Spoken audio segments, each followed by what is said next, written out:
কি ঠান্ডা, চান করে উঠলাম। এখন এই ঠাকুরের ফুল তোলার জন্য ছাদে এসেছি, ফুল তুলে পুজোটা করব। ফুলের সাইজও ছোট হয়ে গেছে, দেখো কত বড় বড় হতো এই জবা টবাগুলো, একদম ছোট্ট ছোট্ট হয়েছে।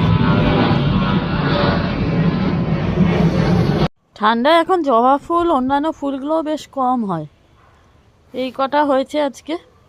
এই ঠাকুরের সিংহাসন, গাছে অল্পই ফুল হয়েছে, অন্য সময় আরও বেশি ফুল হয়।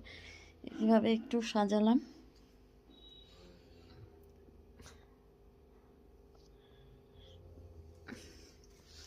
এই যে পুচকু পুচকু দুটো গোপাল।